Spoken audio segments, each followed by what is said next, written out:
Hey, everybody. Welcome to Enemy of My Enemy. I'm Hodey Johns. I'm Lou. And we've got a special episode for you tonight. I'm going to go ahead and preface this by saying if you are only interested in our political positions, you may skip this episode if you would like. Lou and I are both of us have a faith that influences our politics, so you may find this worthwhile to listen to just because of that. I'm sure we'll touch on it a little bit, but this is going to be an episode that breaks with the rest. Normally, of course, we represent the left, right, and center on the same show and have a nice debate and everything like that. But this time it is just going to be us talking about a faith both Lou and I used to be members of the LDS Church, the Church of Jesus Christ of Latter-day Saints, currently called the Mormon Church, faux slang. And we just had some thoughts about it. So I don't really have a structure very much. I asked for some Facebook comments for people that were curious. Lou, I knew she was an ex-Mormon, and then I talked about it where I was just like, hey guys, I kind of had a falling out with the church weeks ago. This is a new thing for me. I kind of changed it privately because I didn't want to make a big splash with the kind of family that would be like, wait, what's going on? But I did, officially change it everywhere that it needed to get changed. It is social media official. So yeah. But I'm just, it's one of those things that I think everybody feels a little bit deeply on. I mean, if you're going to have a strong opinion about something, religion's probably the one thing. So it makes sense. This is eternity we're talking about, after all. But Lou, I guess maybe a good place to start is maybe to talk about your journey, maybe up to the point of falling out. If you want to start with that, like just talk about kind of some of those early points. Let's start them off with some honey before we hit them with a really heavy hammer. Okay, so growing up, I actually wasn't Mormon growing up. However, I lived in a neighborhood that was predominantly Mormon. I lived overseas on a military base, and if you know much about the military and Mormons, like there's a lot of intersecting there. There's sort of this belief of duty, and for a lot of people, they believe that to be the military in the Mormon church. So there's a huge population of Mormons in the military, and many of them are officers. So where we lived, my dad was a civilian, but we lived in sort of like the officer neighborhood. So literally like all of my friends were Mormons. And in fact, several of the ones who were not growing up are now, because all of our friends were Mormons. And man, they are good at converting. Right? Colossally good. Yeah. Right. So it was something I was sort of always around and culturally was always very comfortable with and familiar with. And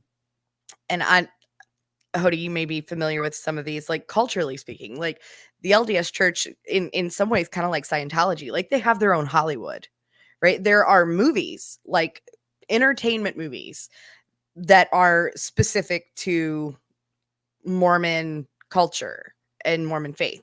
So like Friday night movie night at a friend's house was something like Baptists at our barbecue. Like, have you seen that one? It's pretty funny.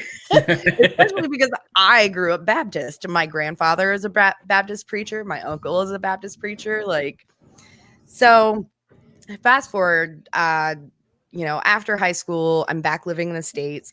I had been having sort of a weird relationship with addiction, not my addiction, but somebody close to me that I loved. And it was a very stressful time. And I reconnected with a high school friend / high school sweetheart who had just come home from his mission. And we rushed into it. I moved to where he lived and we fell in love and got married very, very quickly. But of course I had to convert. And I was like, okay, yeah. Like I was living in a different state at the time when we first started talking. This was back in the days of AOL and ICQ and, those chats. And he actually sent missionaries to my house to talk to me in another state. Like he called somebody and they called somebody. And yeah. Then I went to visit for Christmas, and we ended up, I guess, dating. And I really, for me, the big draw with the Mormon faith at the time was, no alcohol, no, they seem to have all these very strict moral boundaries and rules and things like that. So I kind of felt like, oh, I'm safe here. Like I can live a life and have a community where, addiction and alcoholism and abuse and all these terrible things are not an issue. And that's rose-colored glasses for you, because let me tell you, it doesn't matter what your faith is. Anybody's capable of anything. So yeah, we were young and dumb, and we rushed off and got married when I was like 19 years old. And but because I hadn't been, like, I had been baptized in the church, but I hadn't like been through the whole process to be able to go to the temple and have a wedding, which I didn't really want anyway, because then my family couldn't come. So we just did a little ceremony in the church, but there was still all this weird pressure, like, you're going to do this in the temple too, right? And I was like, I don't know. Like, I heard you baptize dead babies in Mountain Dew in the temple. I don't know about that. Like, it's just like super secret thing. Like, even in the privacy of your own home with your spouse or your parent, like, you can't ask questions about what happens in the temple. And that always weirded me out. I need to know all the details before I do something kind of person. And like that, yeah, I don't know. That was sort of one of those things that always kind of stuck in the back of my head. But yeah, so that's how I came into the church. And I loved the sense of community. And, if anybody, we lived in Little Rock, Arkansas, or just outside. And literally the night of our wedding, there was a massive like F5 tornado that ripped through town, which I should have known was a sign. Right? Then the frogs start coming down with it, and you're right, like, oh, okay, and this was a mistake. Literally, we had like our wedding, and then we were doing like a small dinner with our families that night. But then the next day, we were going to do a big to-do in the park with everybody from the church. The park was destroyed. So playing in dirt with the fam. Right. So I was like, okay. But yeah, I loved the sense of community there. Now, I don't know if we want to start getting into the nitty gritty yet. So I'll hand it back to you to talk about how you came into the church. Sure. So I, growing up, I was raised kind of very loose, do whatever you want type of belief system. My mom was certainly a Christian, and my dad was certainly ambivalent on the entire matter. So it really was kind of do whatever you want. I did a lot of exploring. I believe I read the Bible. Of course, wasn't able to understand a lick of it, but like elementary school age, I was very drawn to theology. I always have been. I ended up majoring it for a good reason. I mean, it's just the study of religion's always been fascinating to me. I ended up being like, hey, I don't really want to do drugs. I don't want to drink alcohol. I don't want to have sex. And I'm not Mormon. But when you have those rules in place, you are labeled as a Mormon, whether you want it or not, like right. You are basically like, and so if you have any community like that is Mormon, so I wouldn't even say I grew up in a Mormon community, but the community that I hung out with at school was like, I mean, I don't want to exaggerate, but like a solid half of them were Mormons, just because it's like, yeah, you're part of the, you don't do drugs, you don't drink, you don't have sex club. And if you're in high school and you're not doing those things, you're either Mormon or you're a weirdo. So like, that's kind of the community I found myself with. I ended up going to seminary. I ended up even graduating from seminary as a non-Mormon, which you can do. I enjoyed attending with my friends and studying, and they always had questions, and me being a religious curious about religion, I would ask them questions, and I'd be like, yes, I love studying this stuff. Even if I disagree with you guys, give it to me. I remember right. We even had a club for Muslim students that met, one day a week, and I would attend that. And I would surround myself with it. I ended up majoring it in college. Loved those studies. I studied with the Krishnas and everything. So it's like, well, how did you land on Mormonism in the middle of all that? If you had your pick at the buffet, how'd you pick the Mormon one? And really what it was is there was this, I felt very strongly towards Christianity after studying kind of faith broadly. And just certain practical messages. I loved the words of Christ. I loved the teachings. I loved kind of the way it came about.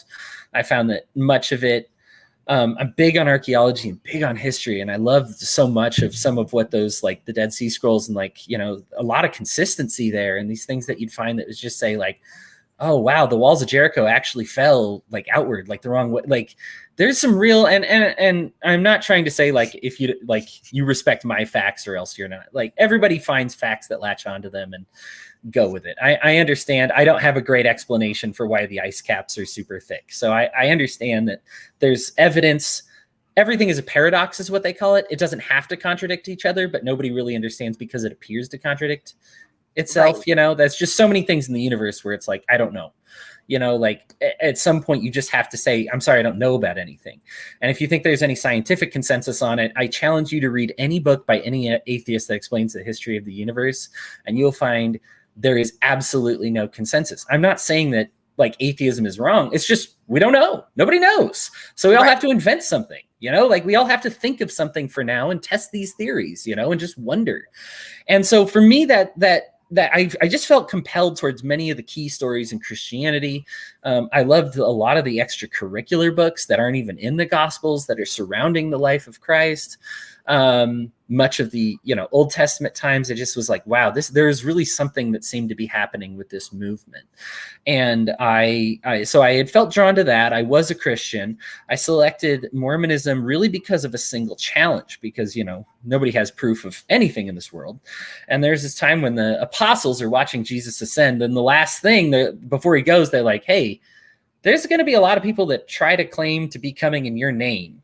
How do I know which one's the right guy? And he's just like, hey, by their works, you shall know them. And so I'm like, well, if I'm looking at good works, I'm looking at a lot of Mormons suddenly, you know, and that one really impressed upon me if that was the one challenge that kind of Christ issued. And so I became Mormon. I did the whole Mormon shtick. I didn't half-ass it like Lou over here. I'm just kidding. I had to wait a year, but they like pressured us to get married early because that's a Mormon thing too. Just so you know. Also true. Like, and so we, I got baptized. I got the confirmation. I got sealed in the temple to my now ex-wife. Everything was going swimmingly. I was a type of person who had a lot of questions. I think I went through something like 8 different sets of missionaries. Like I was just like, I'll talk to them, but I'm not going to give in unless I like get a good explanation. And so, we give the milk before the meat line. Did you get that? So you and I are both old enough. This actually isn't in place anymore. But they used to have a very like they had to go over a certain regimen.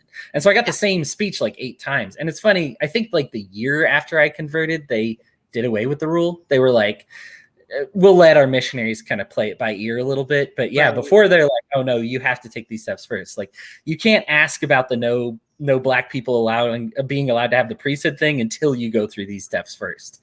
Right. And it's like, I've gone through those steps. I understand those steps. This is my hang up. Like we have to skip to this step now. Like I need answers to.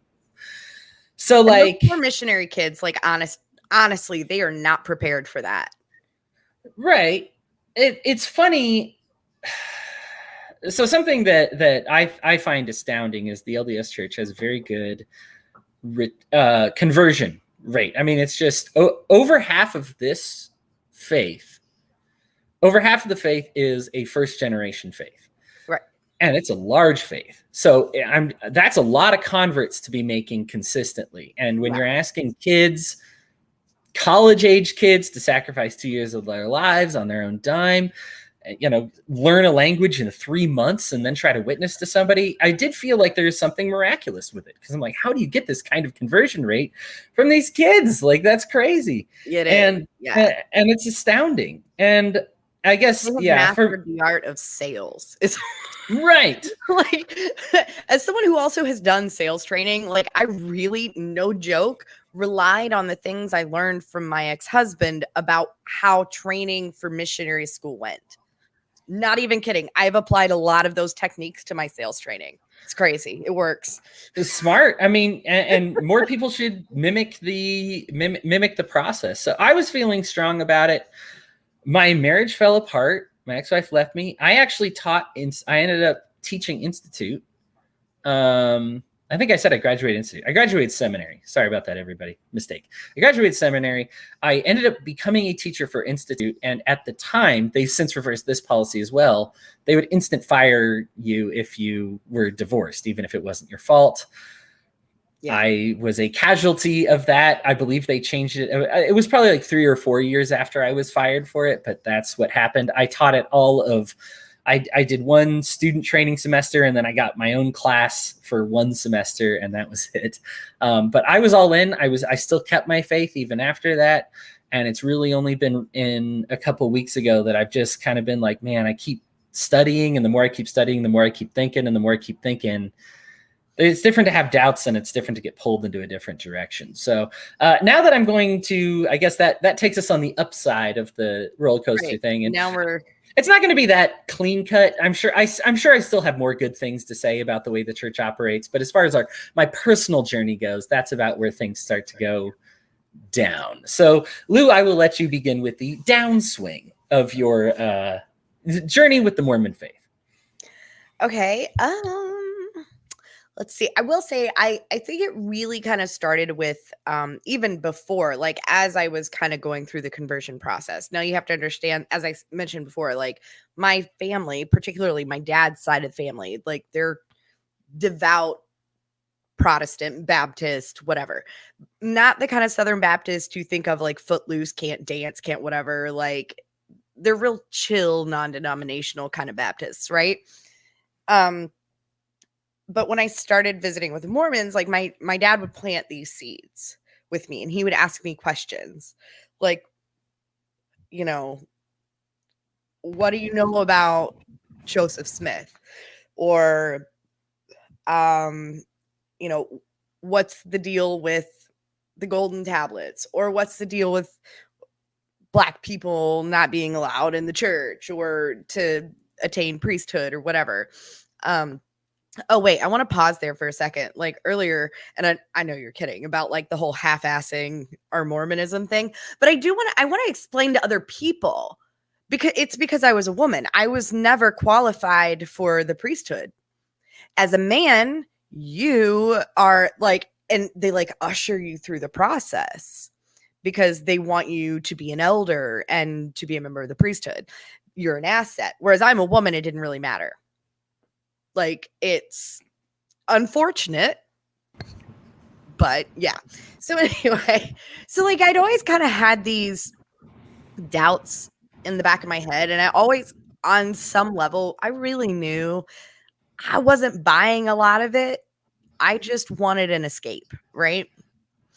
So I tried and I dove in, and so I kind of did what they call the buffet Mormon, or the Mormon buffet, where I was like, okay, I like this part, I like this, I'm gonna take some of this, and you know, but I'm gonna leave that, and I'm gonna like the Jesus jammies, like some of the things that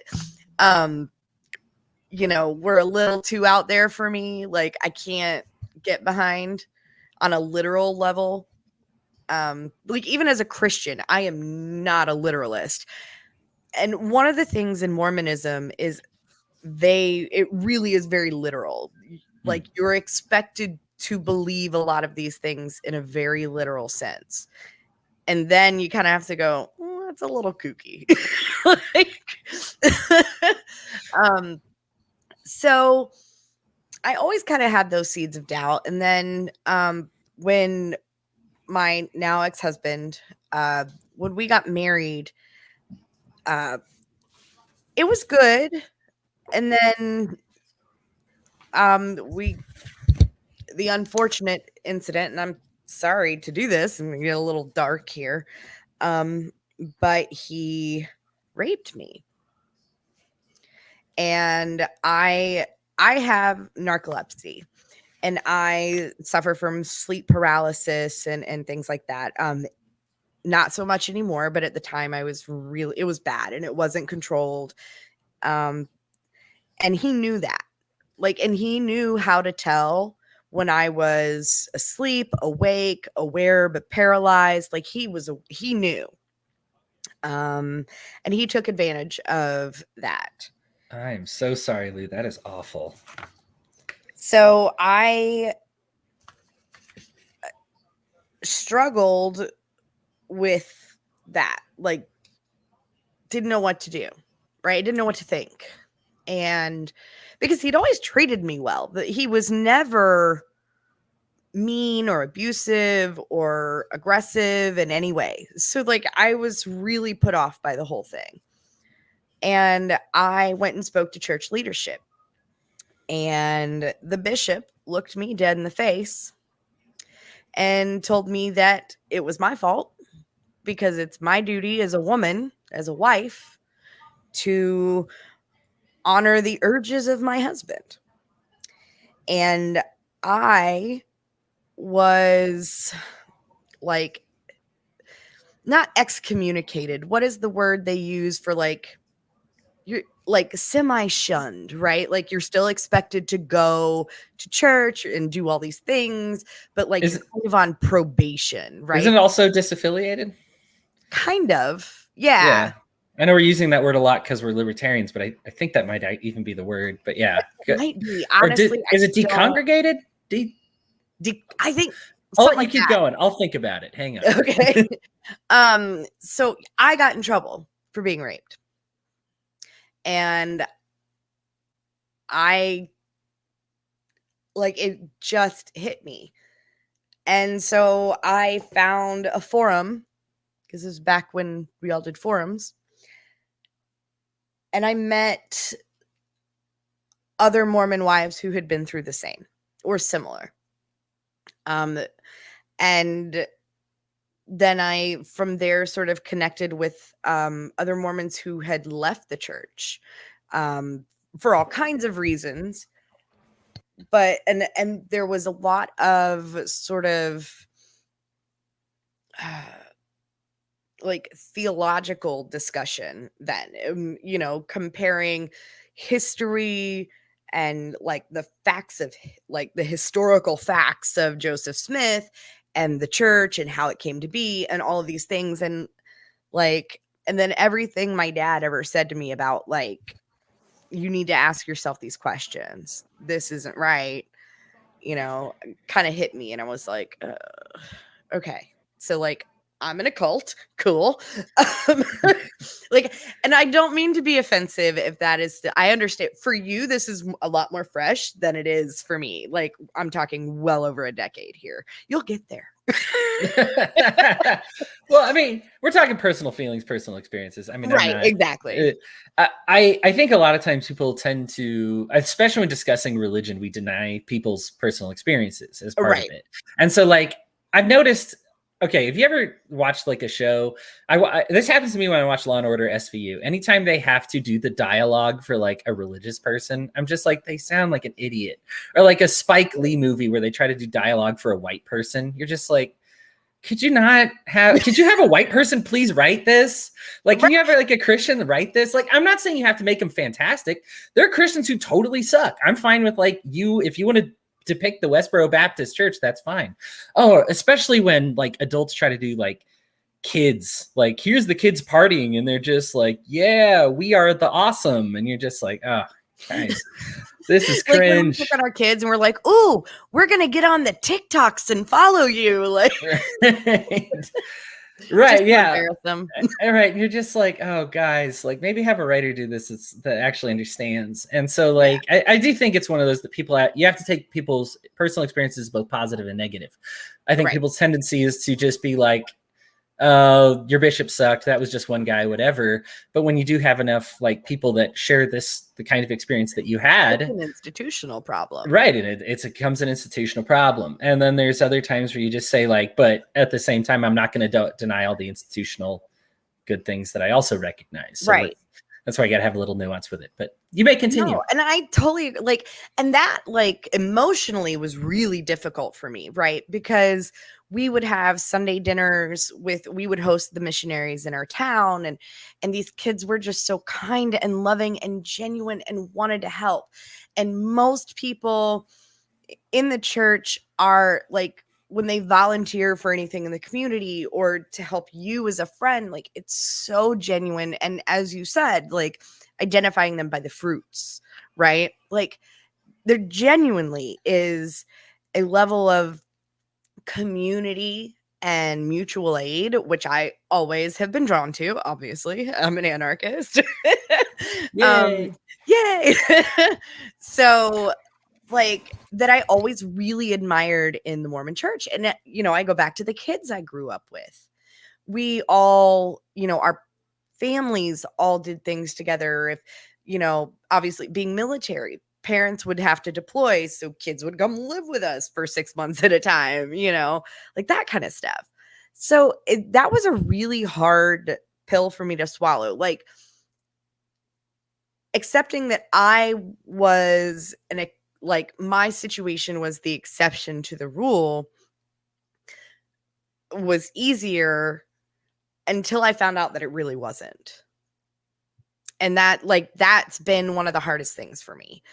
You know, as an anarchist, I'm 100% pro polygamy. Like if that's your thing, do it, right? As an ex-Mormon, I'm like, just be careful. God, be careful. Because I've seen terrible things and I worry. You know, when people go into relationships like that from a religious perspective and not, I guess, a secular personal perspective. I don't know. Like there are institutional problems there, you know, between that and then being harassed about my tithing when I didn't have money. I was trying to like feed us and just it was a lot. And I don't know. I think that's really where it broke. And then I met a really good friend of mine who is still a friend to this day. And actually him and I had talked about doing a podcast really similar to Enemy of My Enemy, but his schedule never worked out. Well, thank goodness ours did. Right. But he also is an ex-Mormon and we had a lot of very deep like theology discussions and like historical and scholarly discussions about it. And I learned a lot from him. He grew up Mormon and was like on track to be like a bishop. Mm-hmm. And then it all came tumbling down for him, much in the same way it, you know, has for many of us. So I don't know. It's an interesting journey, one I have not visited in quite a long time. Yeah, my experience is obviously a lot less. I mean, how could it be more personal than yours? But mine's a lot less personal as far as my relationship falling apart with the church, because I think, and this happens a lot in society, people will understand I am a straight, white, Christian male. So I check all the boxes of not having to deal with crap that other people have to deal with. And so it's absolutely fantastic. Highly recommended for those who can't get on board. It is just, if you're going to select it in life, like that's really the way to go. Right. Like if I had a choice, I would totally be a straight, white Christian male. Yeah. Why would you not be? I mean, it's a blast. Anybody looking from the outside in, it's a blast. But like, here's the thing: is like I understand. I have been cognizant of other people's problems. I wouldn't say from a young age, but it's something you learn. You know, that you just kind of say like, "Oh, I haven't had to deal with it." And I remember when I first heard the rule, and it was during debate when I was in college, and they just were like, "Listen. I understand you want to be a speech and debate champ. If you're going to do that, you cannot discount anybody else's personal experiences." And that just laid a groundwork for me that has kind of carried on for the rest of my life, to just say like, okay, your experience is real. And I can't make a philosophy that just says, well, sorry about what happened to you, but you're just dumb or something. Right. So I think what happened, and for me, I'm a slow mind changer. I got to sit with something, I got to wait on it, and I don't necessarily feel bad about that because it's not a stubbornness. But what it is when you do build up something and you have a lot of evidence for it, a lot of times you get one new piece of evidence that seems to counter the rest, and you got to wait on it for a bit. And then eventually, a lot of times that just gets ironed out, right? Like you're like, oh, I thought it was this. I remember when the Big Bang, a lot of people forget about this. Remember when they found the smoking gun for the Big Bang? There was this cosmic push in the universe, and the Big Bang theory was pretty much proved, and anybody who didn't believe it was a galldarn idiot. And I just remember it was less than 2 months after that they found that there were celestial bodies working against that flow. So if there were, there is a push in the universe, but it couldn't have been caused by a singularity because that push, there were other celestial bodies not involved in that singularity. So it's kind of a complicated subject, but basically in proving the Big Bang Theory, they actually found a cosmic force that actually disproved the Big Bang Theory. Again, it's something that kind of modern atheism is working out. I find it all fascinating. Right. Like I love quantum physics, like just as a hobby. Right. Like it's fascinating. Right. Half the time I don't understand it. So I have to, watch, The Flash or something. Like I need comic books to keep explaining this shit to me. It's complex. The whole thing about that is if I had just immediately abandoned my faith and then immediately joined 2 months later, I'd be a very temperamental person, right? Like it only takes you one got to thing. do your due diligence, right? Especially with something like this. Like you said, you're talking about eternity or the universe. Like these are not minor things. Yeah. So like I get a new piece of information. I got to sit on it for a bit. And I think just finally for me, I sat on it, and it started to happen when the church, we've always had a problem with progress, right? Because we didn't let Black people get the priesthood till 10 years after the Civil Rights Act, right? Like everybody else was really doing it reluctantly. Right. Well, I mean, the Civil Rights Act was already reluctantly. I mean, every successful business was like, yeah, if you're segregating customers, you're a moron. Like it was already like a dying thing culturally. Then came the Civil Rights Act. Then a decade later comes the church being like, and this is an important part of kind of that. And especially with recently, what's been going on in my heart is the explanation for that among the church is that it's like, hey, we've been trying to get God to change his mind on this for a long time. Like we've been praying about it and been like, please let us let Black people in. And finally, God was like, all right, you know what? Fine, you can have Black people in. First of all, that doesn't sound very much like God, especially one that had Black people that were apostles, for goodness sake. Right. But it really doesn't sound like that's something that now here's the other problem is there's a hypocrisy to this, because what happened is this great change happened after we pushed for it, after a lot of great people were like, no, I'm going to keep praying. I'm going to keep pushing. I want this church to do this. Like, I'm not going to let it not do this. And so finally we push and it happens. But take a look at what they're doing today. And they're actually, not only are we just behind on progress, but there's actually certain areas where regression is happening. So recently, if you have a trans parent or gay parent, we will not baptize your child or some, in the same house because reasons. Living with sin. Because you're just living with somebody, and it's just, I believe the explanation would just be too much responsibility to put on somebody who's living in a house that has gay parents. Yeah. Now, here's the problem is that's a new rule. So we've regressed, right? That's going backwards. What? So instead of forward. When you say new, how new are you talking? Because I remember that being a conversation 15, 16, 17 years ago. I think it's one of those that it was new as far as a policy. I'm sure that there were like mass bishops being like, no, we won't do baptisms or something. But when it came out from like the first presidency, I guess I'll say the people at the head of the church being like official, written in stone, we're not doing baptisms if your kid is gay, or well, we already knew that if your parents are gay and the kid is straight. And so I'm just like, interesting. I'm sorry, I don't mean to interrupt. I hadn't seen it written from the church presidency, but I'd actually asked that question at one point in time as a convert myself. and, you know, about the children of gay parents. Like, what do you think about that? And what I was told, the reason they wouldn't is because it was out of respect for the parents, that even though we as a church do not agree, we would not baptize their children while they were still under their guardianship, right? So we would wait till they were adults and out of the house.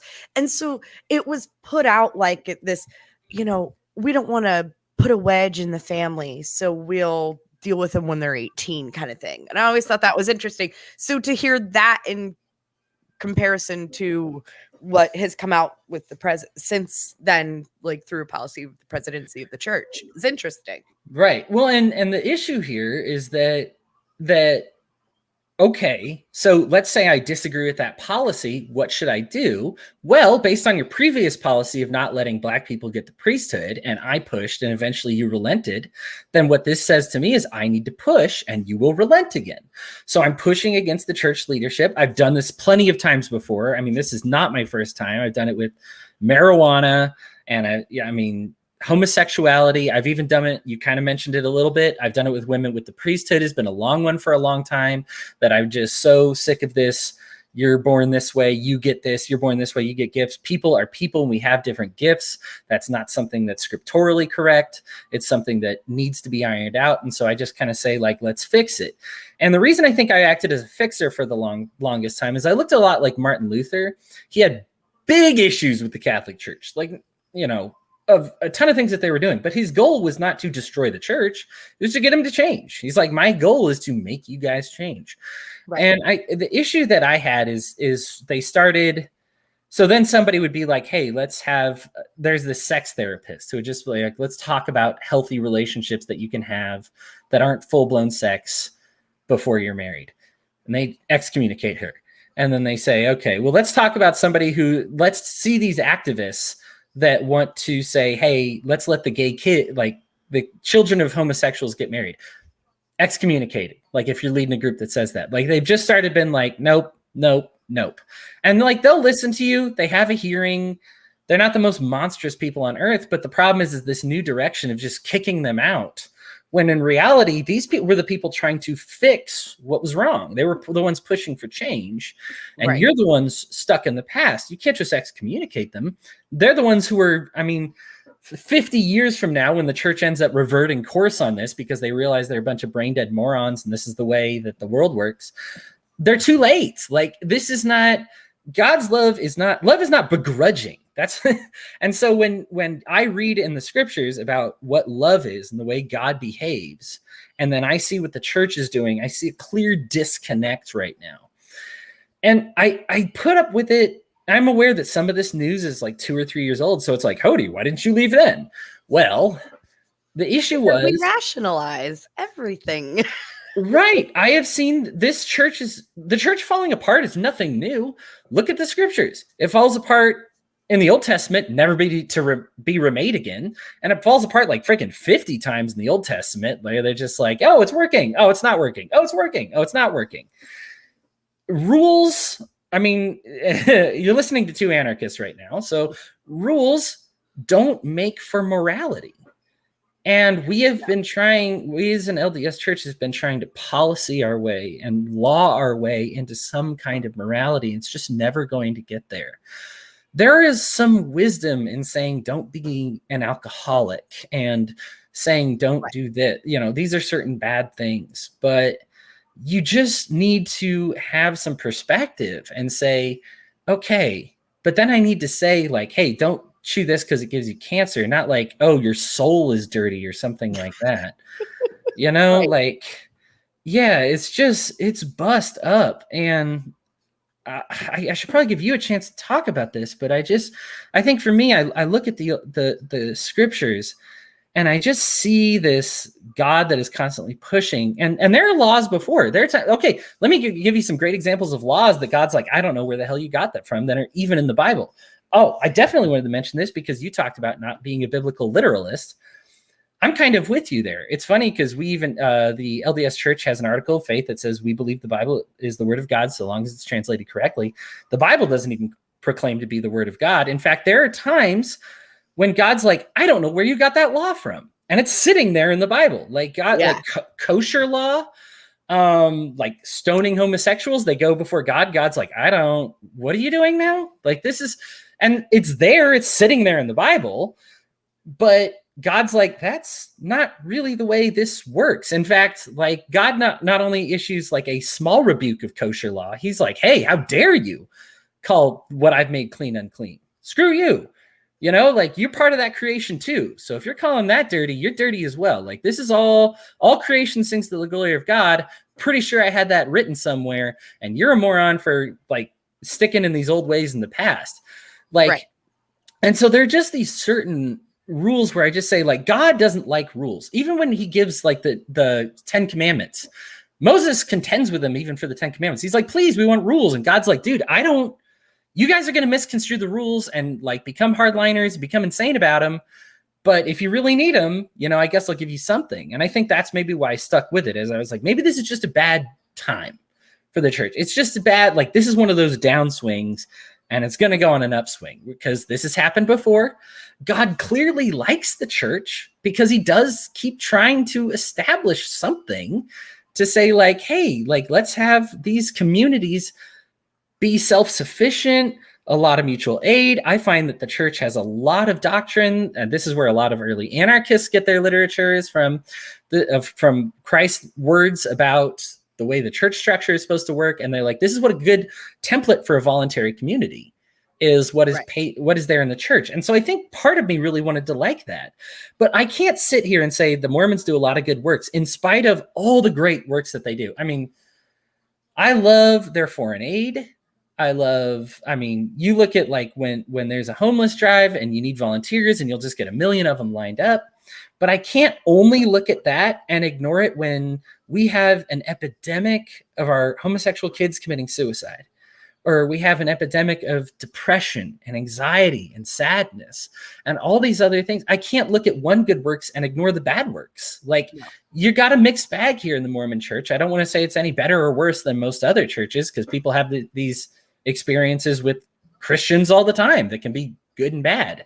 But the problem is if you're a mixed bag and you're masquerading around claiming to be the body of Christ, the body of Christ is not a mixed bag. Individuals can be a mixed bag, but the body of Christ was going around healing and doing great works and fixing everything and listening, and we are destroying a lot of things. And as much as I want to say, we talked about the evangelism earlier, how we're so great at converting people, we're terrible at keeping them. Yep. If you say we have over 50% of people that are converted, what happened? We have so many people that are first generation here in the church, over half. What happened to the second? What happened to the third? What happened to the fourth? Well, they fell out. There's something wrong with our parenting. There's something wrong with the way we're raising our kids.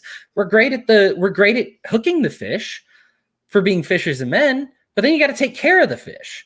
Right. And that part, the shepherding, not so much. Not so much.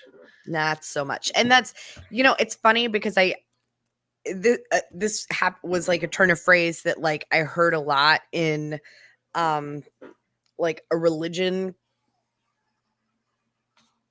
what's the word I'm looking for? Context, like a religious context, that I have also seen more in a political context too, is that, you have to close the back door. Right? Like, our front door is wide open. Come in, be a part of what we're doing, but you don't want them to just walk in and walk right back out the back door. Right? Like, and that is an issue. And I won't even just say within the Mormon church. I truly believe this is a problem in the majority of Christian-based faiths. That is tough to say. Christian-based faiths. I'm gonna mess that up.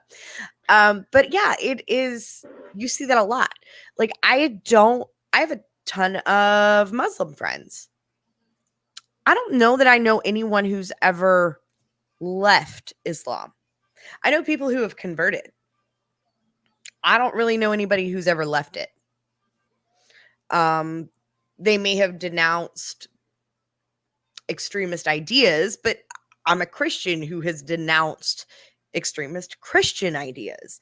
And I stand firmly in the fact that like that is not biblical. It is not scriptural. It is not at all right.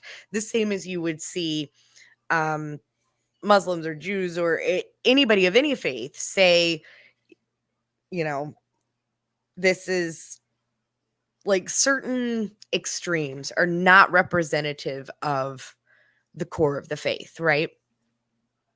So I find it really interesting, but also not surprising that that is an issue in the Mormon church. And having dealt with a lot of the Mormon church, unlike probably most similarly to the Catholic Church, like their hierarchy is very specific and really entrenched in the culture of the church. And that hierarchy breeds, you know, the institutional problems you have in any institution, so to speak, right? I mean, you know, we talk about the legal system and the institutional problems we have there when it comes to race and you know, class and things like that. You have the same issue in extremely hierarchical religions. And that I think I do place a lot of blame on that. And this sort of literal translations, they're very legalist, very you know, very strict, a lot of rules, tons of rules. Their entire life is ruled by rules, everything you do, everything you can't do, you know. And I'll be honest with you, like I am not angry at my ex-husband for what he did. I 100% blame the pressure that is put on young Mormon men and young women, more so the men, as far as like suppressing natural urges and what is sinful and what is dirty and all. And they don't talk to their children about certain things because you just don't do that. Yeah. Like there's a very prim and proper, like in my home with my family, my husband, my children, there is nothing off limits, right? Like this is our safe place where we can talk about, you know, the scary and the uncomfortable and the nitty gritty. Yep. The Mormon church and the community really has this sort of unspoken rule, and it's not even unspoken, honestly. There are topics you do not broach ever under your own roof or with anyone, really, ever. So like as a woman, you can't go talk to another woman about your sex life if you're having an issue. You can't talk to your children about sex, you know, whether it's having safe sex or abstaining, whatever your thing is, like you just don't do it. There are things you don't talk about. You don't ask your own spouse in the privacy of your own home about what's in the temple. You don't like, and it's such the level of secrecy in the church on issues like that. And the culture, I really believe, and I started to believe this more because I knew this kid growing up in high school. Like he was amazing, super sweet guy, right? Didn't have a mean bone in his body. But the more I learned after that, and I connected with other women that this had happened to, the more I realized like he genuinely didn't know better, and he didn't know what he was doing was rape. He believed from his faith that as a husband, he could just do that and it was okay. He had no idea. There was no malice. I know there wasn't. He didn't even know he'd done it. He didn't realize it didn't register. This is the problem when you let policy, it's outsourcing. It's outsourcing your morality to a rule. You know, to say like, why don't I murder? Because it's a commandment. That's a bad reason to not murder. Right. Like that does not make for a moral person who says, I don't murder because a rule says not to. The reason you don't murder is because you love your neighbor as yourself, right? Because you love God with all your heart, and God says the way you serve me is to serve other people. You don't murder. Right. That's a much better reason. So like when it's something like in your case, and it's just like, well, the policy says that I can have sex with her because she's my wife. And okay. But really, when you search your conscience, and this is the problem, every time you make a rule, you're outsourcing your conscience to something else. You just say, like, I'm going to fall back on this rule. Now, there's some rules that appear to be really good, you know, that say, like, that's a generally great thing to do. I have no problem with saying, like, hey, life tip, try this out. You know, like, I think that's great. Not having 4-year-olds work in factories, for example. Solid. As far as what happens when you make it a law, it gets abused. Innocent people get punished. People trying to make a living get punished. Like, you know, all of a sudden you have politicians who try to decide your morality for you, and it becomes a mistake. You have church leaders try to decide your morality for you, and you get these errors. And it's just a big checklist of, did you not do this? Did you not do this? Did you not do this? And I find that the more time I spent in my relationship with God and reading from his book, the more I realized that there was not a single thing that God judged people by. And people always want to make it real simple. Did you do this? Did you walk through this? Did you do this? Did you do that? I mean, generally he says, don't be judgmental. I think the 3 times the apostles approached him about making it to heaven, he said, it's based on you not judging other people. Right.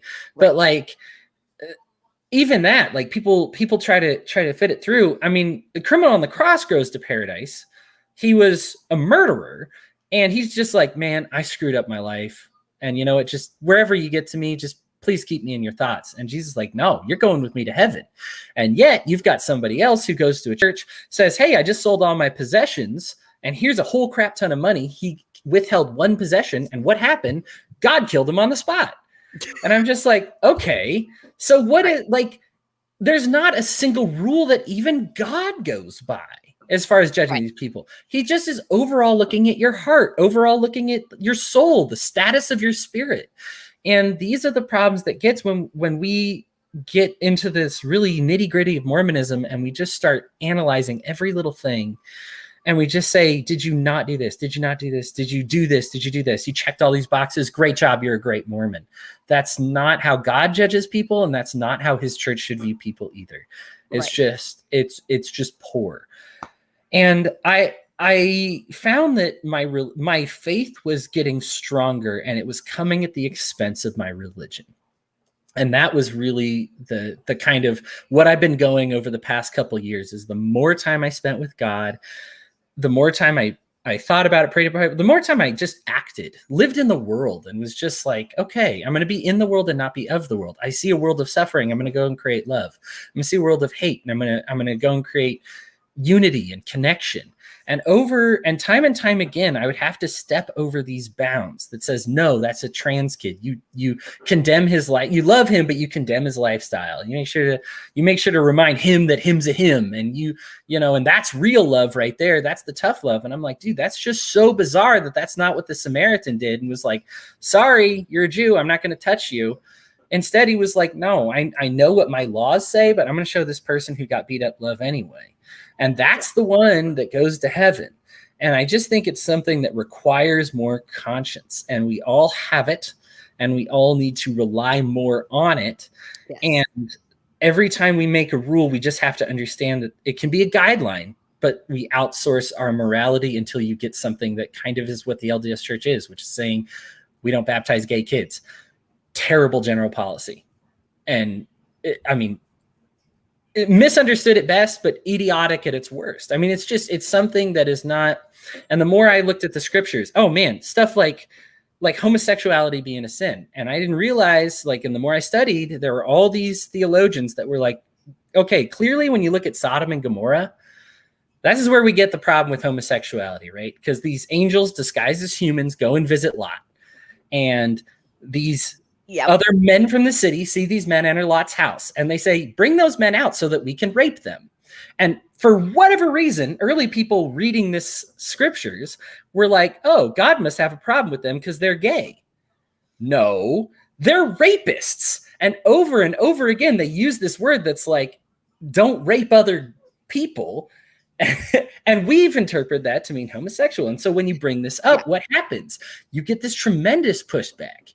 And I'm like, no, this is based on like, I have an interlinear Bible. Like I am so big on finding original subjects, original sources, and trying to go back to the best translations that we can. And I'm just like, oh my goodness, God seems to have a problem with rape a lot more than he has with homosexuality. And this appears to be misinterpreted. There's a ton of theological backing for that. But what happens is the Christian nationalists, Christian fundamentalists, you can call them extremists, but they've gone so far away from the words of Christ. I don't even like calling them extremists. But they've just, they've messed it up. Go ahead. I love this topic because I have studied this to the like nth degree, because I'm like, I could not reconcile this God of love with this idea that, but if you're gay, you're going to hell and it's terrible and whatever. Like in Western Protestant religion, like we really harped on a focus of that, right? Like that is the end all be all of sins, and it's the worst of the sins, which is dumb. We all know it's not, right? So I was like, okay, I want to start looking into this. And I want to say of like the three main scriptures that people try to refer to, right? The main one, or not the main one, rather, the earliest being the word porneia as it was translated, right? It was just in general, and it's where we get the word porn, pornography, whatever from. It's just sexual immorality, like cheating, being maybe a little too free. Briefly, you know, like, I mean, this is a perfect example, though, right? Sexual immorality. Right. Do you have to define it, or do we all kind of know sexual immorality when we see it, right? Right. Perfect. Keep going. So, and then there's, and I'm gonna mix these up badly. Malakoi and arsenicotai. Sounds good to me. Theology major approved. Go ahead. Okay. One of which is a reference to the young boys that was it the Greeks? Might have been the Greeks. I'm going to mess this up. Basically, the soldiers would use them as like kind of a sex object in the field, right? When they're like away from their family, their wife, their whatever, like this, they were looked at as kind of property, kind of doing a job. They were young boys that the men could use for sex to satisfy whatever so that they could be more focused in the battlefield. They were literally raping children. So porneia, arsenicotai, and malakoi. I'm going to mess that up again. Oh, and malakoi was rape. The other, well, one or the other was rape. And it literally talked about what you're talking about was these townspeople were coming in to rape these angels, to show them this is my town, not your town. It was a power move, which is something we know today. Like if you look at any, criminal justice, psychology, whatever, we know rape is like 100% about power, and it's not actually about sex, right? So rape, power, rape of a child, general sexual immorality. Those are all of the things that are condemned. And almost every single time any of those words are used, King James himself, in his translation, pivoted to sort of put the focus on homosexuality. There was zero reference to same-sex relationships in the Bible, in the original Greek, Aramaic, or Hebrew. Nothing. The first time the concept of homosexuality was ever introduced in a biblical sense was in the King James translation. And if you study the history of King James, you know that he was in the closet. And as is pretty common with people who are in the closet, they tend to condemn as a way to hide, right? So, yeah, literally nothing biblical about being gay. Nothing at all. Like, nothing. This is, I think Lou and I had voiced a lot we want to do. I did want to get to a few audience questions because I said I would, and I love our audience here. Yes. I think Lou and I are probably going to sync up on this one a bit, but Ron asks, this is probably off subject. Do either of you think being gay is a choice? Is it DNA? Would love to hear your opinions. It's not DNA, because DNA is just how you were created, and your brain go anyway from there. Here's what I would say. I think it is certainly something that is in your brain that is just how you are. And I would say it's also a choice. And I don't give a crap either way. I think if you want, like, did I choose to be straight? Yeah, kind of. But it's because that's also who I am, I guess. Like, that's how my brain was constructed. There's certainly a propensity for homosexuality. I think there are some people who will take like an extreme example or find one high school friend that was like, I was gay on a dare and I just changed or something weird. But I mean, by and large, it's your nature. There's not a gay gene, right? Right. Like yeah. That one right there. That's the gay gene.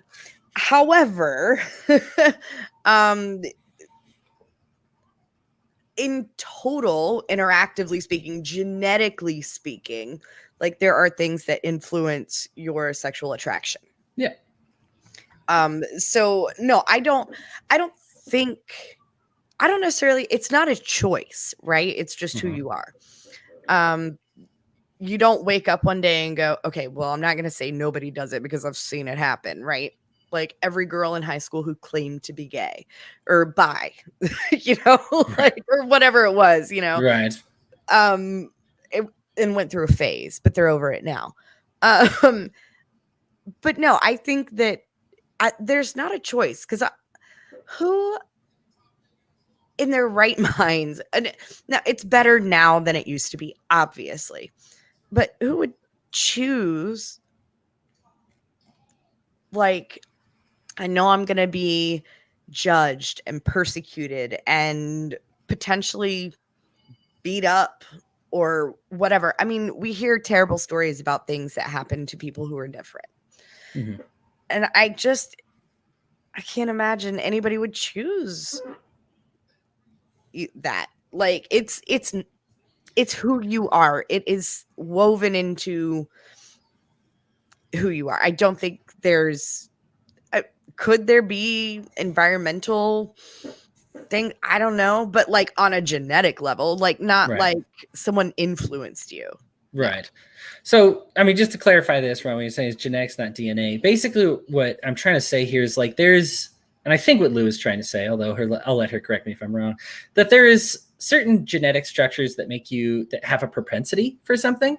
There's things that balance your testosterone and estrogen levels, yes, especially but that's not true for everybody. There's there's men with abnormally high levels of estrogen that are straight, women with abnormally high levels of testosterone that are straight.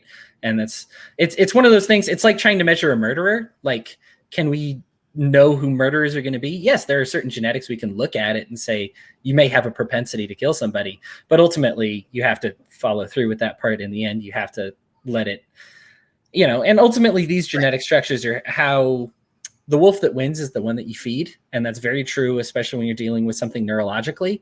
So if you just say like, this is kind of who I am, in some cases it is so strong, I think, especially in the case of homosexuality, that you just say, I mean, there are people who try to pray the gay away so strong. There's just nothing there. That's who they are. That's just how it's made. And I don't think it's because, here's the thing, the genetics may be a contributing factor, but that's very different between like how your synapses connect in your mind, and you kind of get a lot of control over how they connect. Environment and all kinds of things. Yeah. Even if it could be something as minor as like someone ate a cold cut sandwich while they were pregnant with you, so a certain synapse went a certain way. It's not like you were influenced by a commercial. That's not what I mean by environmental influences. But I do want to. I'm sorry, I didn't mean to cut you off. That's Are all you I have. done? Yep. Are you okay? Sorry. No, you didn't cut me off. That was it. I did want to say in response to the, genetics and DNA question, Dr. Neal, a geneticist at MIT and Harvard, spoke on and contributed to a study. And it basically, just a real quick quote here, how do genes influence our sexuality? Hang on, let me skip the fluff here. Genes are a very important part of how you're built. Right. Go ahead. Genetics does play a role, responsible for perhaps a third of the influence on whether someone has same-sex preference. The influence comes from not one gene, but each gene contributing a tiny effect. And a lot of what you said, talking about whether it's hormone levels. And in one study I read at one point, there was, sort of this shift as to like, why are we seeing, numbers wise, we're seeing more gay people in our society today than we used to. And of course, there's the argument that it's a social acceptance issue. But then in other cases, there have been theories that are being sort of fleshed out about, human populations on Earth. We're overpopulating. Like other species do this, right? When they're overpopulating an area, they stop breeding or, procreating or whatever, to an extent. And oftentimes certain, and I do think there is a scientific explanation. It's not a single gene, but there's a genetic component to it that really dictates our sexuality and those sort of things. Yeah, absolutely. Yeah, it's one of those. There's still a lot of. I hate to sound definitive. It's something that if you're interested in studying, the field is still wide open on it. Oh yeah, it's fascinating. It really is. And I still think the best breakthroughs are yet to come in that regard. Agreed. I have a question about tithing. Is it 10% of money or time if you don't have money? It's 10% of money. I wish it was time if you didn't have money, but yeah, it's 10% of money. Yeah. And to kind of expand on that a little bit, I remember like you get the call, right? Mm-hmm. Like to come in for the meeting to go over your tithing budget. They want to see pay stubs. They want to know what you're making. They'll go back through the past year and go, okay, you didn't tithe for like a whole month here. Like what was going on? Like, and they really dig into your personal finances. The Mormon church takes that to a whole other level than I've ever seen in any other branch of any kind of Christian faith. Maybe I got a little lucky. My churches, at least in my area, just kind of accept that whatever I give them is 10%, and then take my word on it. Yeah, but I certainly understand that there are some that, like you mentioned, get a much more specific. They want to make sure it's pre-tax, right? They don't want 10% after tax. They want the pre-tax. Mm-hmm. They want the Fed style. Fed style of all that there. You can actually be disciplined in the church if you don't give it. Like, and I've seen it happen. Like you'll be excommunicated for whatever amount of time until you do whatever because you had a medical debt to pay. Like it's crazy. Yeah, and they do look. I don't mean to go super negative on this. They do use a lot of that tithing money to do a lot of good things. They will, if you are a member and you are having trouble paying your rent, they will help you. Yes. If you've lost your job and you just need help for a couple months or something, they will help you. I think the concept of tithing in general is biblical. And I am fine with that. I understand that it's smart to put a percentage of your money away for later. I mean, that's just good financial advice. And I do think that, and this is maybe where I might break from libertarians a little bit, but I am very much I want to be careful how I say this. I'm a communalist, and I do believe that we should help everybody in our community. And I think that one person may get disproportionately damaged. And it's funny because I find that capitalists are kind of against this theory, but like, what do you think insurance is? Like, everybody puts a little in the pot, and then when one dude has a really bad problem, they'll be okay, right? And I guess this is just the church making that kind of on a moral level, right? Like, yes, 99% of us put more in than we ever get out of it. That 1% in, though, I'm glad I helped them. Like, I'm glad that I could be part of that help. And I do think that it is something I do begrudge kind of what you're saying, that it's like, no, you give 10% even when you're suffering, that you give, 10%, and I'm going to go over all your finances and make sure that you did it. Otherwise you're going to be in a lot of trouble. But I think that there is an intelligent factor to giving 10% of your money to something that could potentially help you, or it should always be a blessing to help other people, Yeah, no, I agree with you 100% on that. Like, and I think you and I kind of agree here. This is where like mutual aid is important, right? I consider myself a communalist as opposed to a communist. And to me, that's the difference. Yeah, and it's a big difference here. I am going to look at, we got I posted this on Facebook and was like, hey guys, what questions you got for me? And you and I answered actually a lot of these already. So thank you for those who participated in the discussion there. But there was a big one. My buddy Ryan Lindsay, who is as left as you can get while still loosely being considered allowed to affiliate with libertarians. Hey, I like him already. I don't believe he even considers himself a libertarian anymore, but he is a friend of mine. He's a friend of the Wall community. And darn it, it's okay to have a couple of statey friends. He's a nice guy. And he loves to think about, he goes very deep, I mean, in philosophy and thinking about these kinds of things. And he just had a good list of questions here that I think would be good for both of us to answer. What are the main traits that distinguish the LDS Church from other Christian denominations? There's a ton.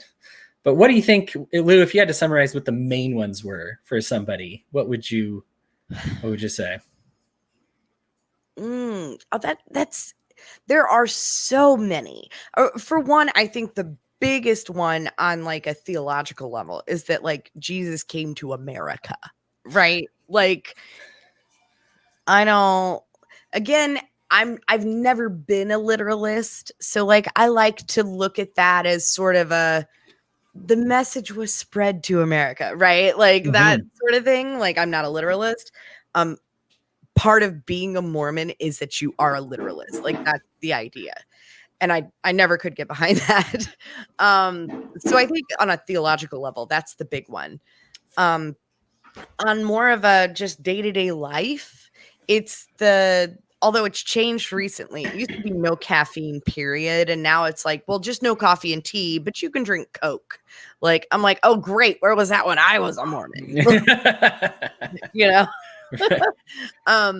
But I think things like that, like the really strict following these sort of rules about what you can eat, what you can wear, what you can't wear, the garments was a big one for me. And like that, I was just like, I couldn't get behind that. Wasn't my thing. So the problem with having, I think, again, this is the problem with kind of being the literalist. And this is not to say that there is no such thing as a word of God. I think that the Bible contains words of God in them. Right. And I go off of those, right? The rest of it are stories that are surrounded by, that help us enhance those words and help us believe.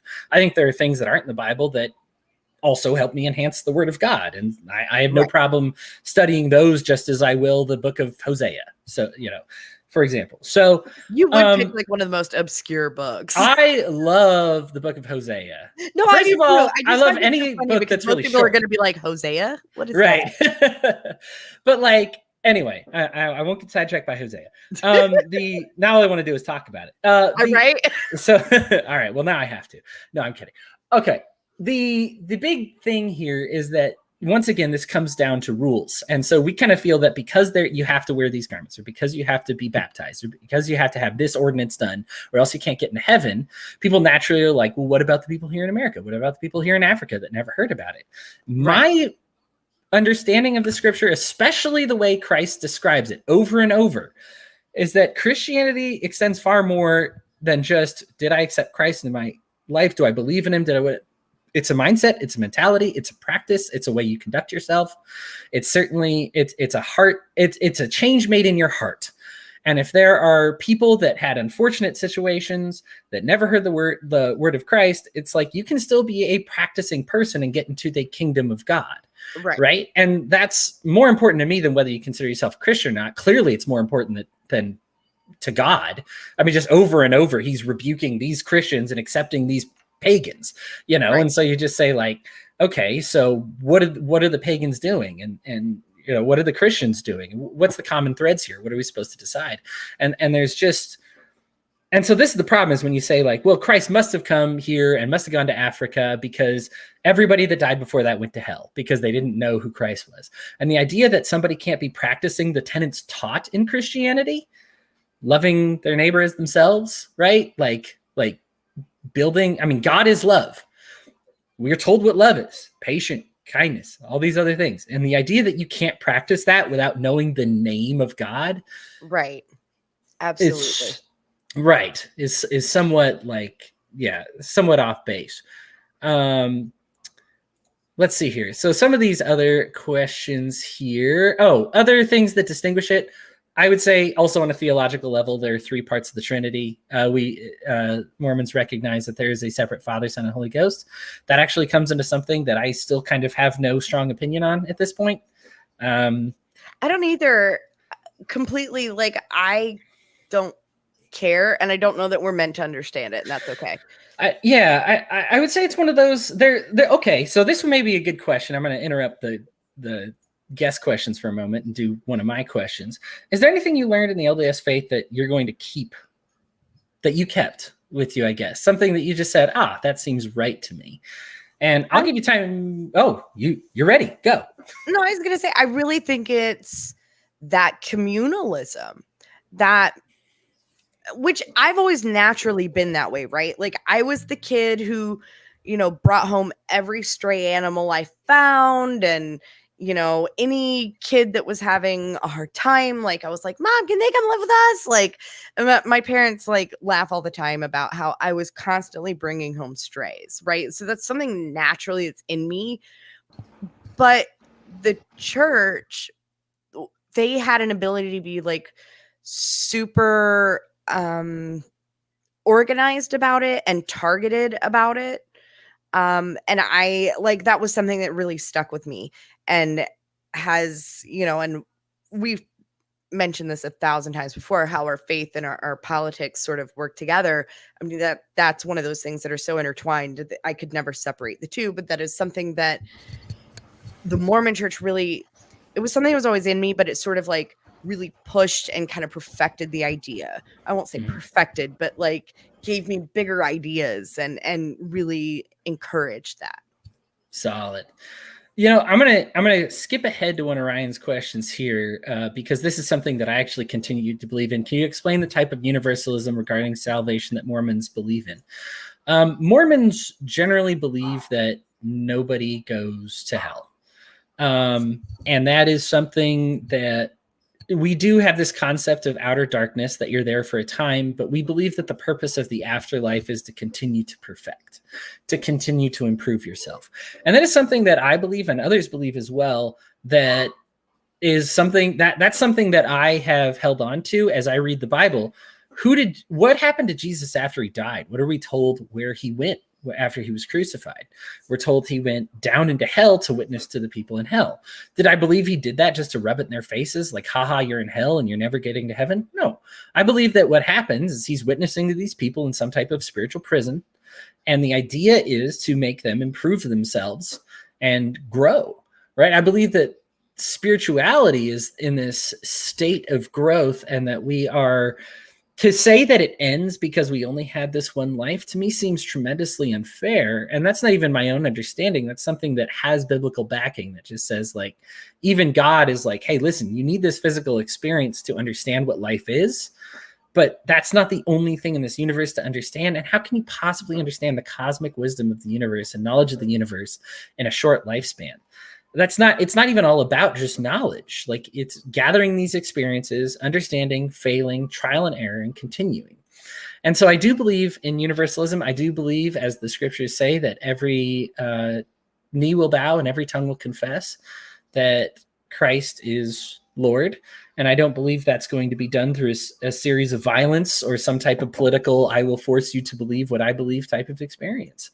And so when I hear that, and I hear about these certain levels of progress that you can make in heaven, I certainly believe that I do believe in the universalism that Mormons teach, and that's something that I do espouse. And so I guess that's one example of a belief that I am going to hold on to, that pretty much nobody goes to hell, aside from maybe Satan to continue the cycle, or maybe people who have committed to that progress. I think Christ says the one unforgivable sin was committed by the Pharisees, who knew that Jesus was Lord and chose Satan anyway, right? Like, and I think there is a point where you make that commitment, where you do say, like, I see the truth, I see goodness, and I'm choosing the side of evil.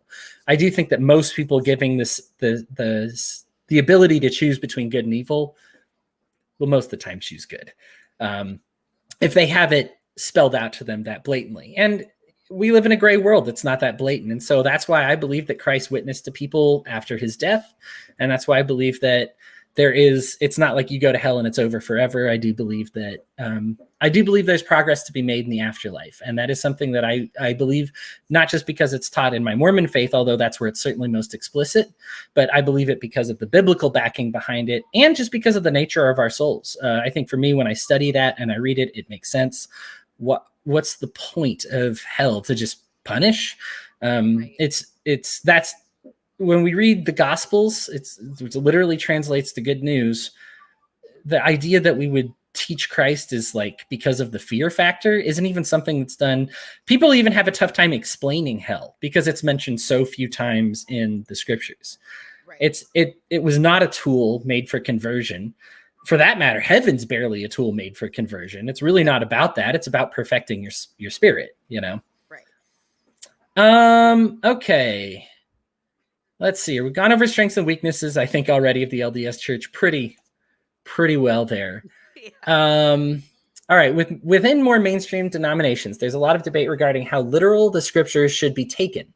Does that debate exist within the LDS Church, specifically regarding Mormon scriptures? If so, which side of that do you fall on? Well, we've been talking about literalism quite a bit. In my your experience may differ.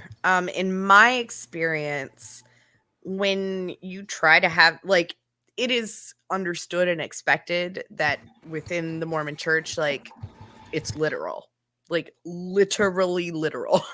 And at least that's how it was presented to me, because as an older convert, I had a lot of questions, like, on some of the things that I was like, Kolob is a planet that God lives on? Like, what? Like, some of these things. Or literally, and I make this joke all the time. And honestly, like, I got this and said this when I was a Mormon. Like, we laughed about it in church. We called them Jesus jammies. And there was a story that went around all the time, and that, someone was wearing their undergarments and that it literally stopped a bullet. There's a tag in it that says made in China. Like, it didn't stop a bullet. Okay. Like, to me, I was like, okay, it's a symbolic thing, or, a lot of these, things were not literal. And when I asked the questions, I was met with, how dare you question this? It is absolutely literal, like, sort of responses. And it blew my mind, because I consider myself to be a very logical person. And to see someone who is a doctor or a lawyer, or, someone who's fairly educated and aware of reality to take some of these things so literally and be just that I didn't or questioned it was odd to me. So yeah, that's my experience. I think that's a fair experience, and I think the funny part is I just don't understand where they don't. What were the fruits of that labor? What, when you planted those seeds, what were the fruits?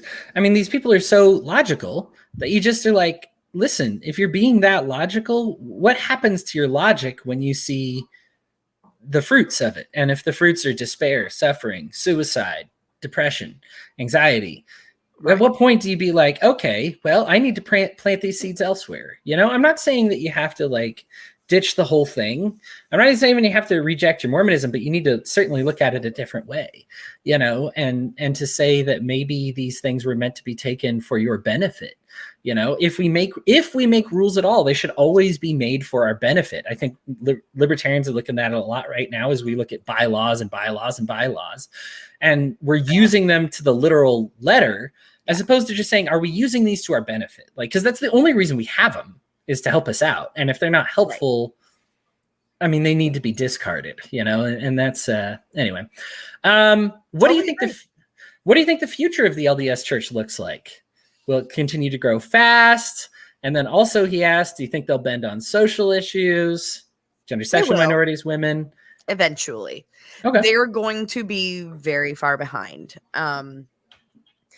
My first experience with the Mormon Church and a social issue was in Arkansas. There was a bill regarding gay parents adopting. And I remember walking into church on a Sunday morning, and before you could walk into the chapel, there were a couple ladies set up there at like a little folding table, and they wanted you to sign their petition against allowing this, you know, bill to pass, or forcing the bill to pass, or I can't remember which side it was on, but basically they didn't want gay parents adopting babies. And I couldn't, I don't know, like I left. I couldn't keep it together. And sorry, what was the question? What the future is going to be of the LDS Church. You're good. It's a good story. Yeah. No, I know I was on topic, but then I couldn't remember where I was going. No, and then I want to say recently-ish, not in an official sense, but there have been some higher up bishops in like the main church who've kind of made, I don't know, statements, but nothing official about, you know, homosexuality and loving your neighbor, right? So you can see they're laying the groundwork to get there, but they're so far behind. It's going to be 2 decades before there's anything remotely close to acceptance in the Mormon Church, in my opinion. But just like now, if you're Black, you can be a part of the priesthood. Like, it only took them a bazillion years to get there, but they did eventually. Same thing with polygamy. You know, that's what the Mormon Church does. And it'll be a divine intervention when they decide to change it. But we've all been there for at least a decade, you know? Right. And I think the thing is I consider myself very much radical in what I'm pushing for, but it's also because I think a lot of times radicals think of themselves as like, I tell the truth no matter how bad it hurts. Whereas I kind of consider myself I tell the truth no matter who it heals kind of thing. And right. I think that there are certain things where the Bible says, and I think this gets abused a lot, you know, but lean not on your own understanding. And the problem is when we lean on, what does it mean by that? Because I think a lot of people say like, well, my understanding, I would really love the gays, but unfortunately my church isn't so big on them. So unfortunately I have to show them this scriptural idea of what love is. Whereas in reality, our own understanding is whatever our peer pressure is, whatever our external sources here that we have, whatever all that, what God's wisdom is that conscience, that thing inside of you that's like, man, I think this might be the right thing to do. And you go do that, and I think that is much more valid and important to us than applying some kind of like godly, trying to metricize God. I think when we lean on our understanding, it's leaning on what's comfortable for us. What would be easiest among our peers? Well, none of us would be libertarians if we did what was easiest for our peers, right? Like we just be mainstream. We'd be easy. We would be democratic. We would just say, yes, the majority rules the minority, and I'm sorry about your rights. And we reject those traditions because they're immoral. And it's something that I feel that's what God's wisdom says. And this is, I think I look at the life of Christ and what a radical life he lived, but he did not lead with the sword, and he did not lead searching for his enemies. And in fact, his enemies sought him out. He would go to be alone, and Satan would go show up in the desert. He would go to meet people who needed healing, and the Pharisees would show up. Let your enemies show up to you. I think people get this idea that persecution is you saying that God hates fags at a gay rally. And it's like, no, that's you. You're the persecutor. If you do that, you're the persecutor. The persecution finds you when you're preaching love and the right things, and then Satan shows up, And so for me, this is I try to abide that example of Christ and the life that he lived by going and creating healing. And yes, if you feel like getting into it doctrinally, because Christ was able to with his enemies, but ultimately the guiding idea was, I need to create healing, I need to create love, I need to create unity, I'm going to go and do all these things, and my enemies can come along for the ride. Right. And this is not a focus on saying I need to take out my enemies. They expected Christ to come and be a violent conqueror and take over. In reality, what he did was he set the framework that made these heathens the future of Christianity, right? And people might not like it. Everybody remembers the story of Jonah and the whale. People forget the second part of that story is he finally gets to Nineveh and converts them, and it actually touches their hearts. And Jonah gets upset because he wanted firestorms. He wanted wrath. He wanted the outrage. And how much is that like our culture right now, right? We want wrath. We want outrage, as opposed to being like, oh, okay, we'll change. You're right. This is a better lifestyle for us. And it's like, oh, but I wanted them to pay for all their sins. Well, that's not really what we're trying to do here. And I think we get lost in this. It's this delicate balance between mercy and justice. And I think we all have to do the dance. But ultimately, I think the idea is if you let your heart be your guide, let your conscience be your guide, and not a set of codes, you will always end up pretty much doing the right thing. It very rarely gets people in trouble. Right. And because technically we are a political show, I do want to point out to our audience the parallels of this and our current struggles with our criminal justice system and recidivism, right? Yes. Like, this is where my faith plays a big role in my politics. And I can't separate the two. It doesn't make sense to me. Well, and just on a fundamental level, when you do what works, right? So for Christ, what works for Christianity was getting a bunch of swords and stabbing everybody that didn't proclaim Christianity going to work. No, they were vastly outnumbered. Even if he called in 1 billion angels, it wouldn't help make people more faithful. They'd be doing it because it was forced. Like, the only way to go about it was to become a martyr, to become a servant, to become, an essential slave to those are the needs of people around you. And that was what made it work. The one, like, the image that sticks in my head is Jesus washing the feet of, was it a prostitute and a leper? And like, there are different instances of him doing something of service for something, or for someone rather, that, culturally other people would think of as less than. Yeah, service is everything. And when I talk about, you talked about the justice system and recidivism. Well, here's the thing. What are the seeds, right? Because that's the thing. Let's say, because we all have crisis of conscience, right? Sometimes our conscience doesn't know what to do. That's okay. That's why we're here. We study these things, we learn. How do we learn? We plant seeds and we see how they grow and we taste the fruits and we say, oh, that worked well. Oh, that didn't work well. Right. Look at the current state of the justice system. Now, we can justify it all day. These people committed a crime. These people did a bad thing, maybe even something that genuinely hurt somebody, maybe something that genuinely hurt themselves. And I feel like it's on me to get them locked up so that they can think about it and fix it and get better with their lives. Okay, what are the fruits of that? Are these people then leaving prison to lead productive, full, unhampered lives and becoming contributing members of society? Some of them. Most of them are not. Systemically, they are not. And so what you do is you just say, okay, those are bad seeds then. You can justify it all day, right? Like we do it all the time. Whenever somebody justifies the current justice system, they usually have a lot of great points. Do you want this murderer walking out on the streets? Do you want this pedophile living next door to you? You know, they say all these scary things. This guy keyed a car. Well, if he keyed my car, I'd have shot him to death. So he should be grateful to be in prison right now, right? We have all these great examples of what we feel like, you know, it should be is justice, right?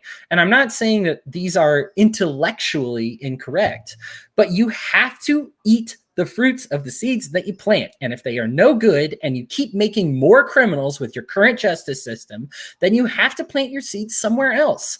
And that's just logic. You can rely on this sense of justice all day that you did the right thing according to some code. But if your code is not based in actually fixing a problem, then I don't really care for much for what you're able to justify or what excuses you're able to make. They just don't sync up. I'd say morally, but they don't sync up logically either. And so really, like, it's something that I look at with Christ, and what he did was what was functional, what worked, and tasted those seeds and said, hey, what was the effect of that? Like when you went in there and rebuked those people, how did they feel? How do you feel? What is the effect of that? You might have had every right in the world to rebuke these people, but did it work? And if not, you need to do something different. I think Christians so often catch themselves justifying themselves in these persecutions and saying awful things and being mean to people. And then it's like, okay, but what was the effect? Are you now closer to your niece? Is this person less trans? Is cultural Marxism now going away?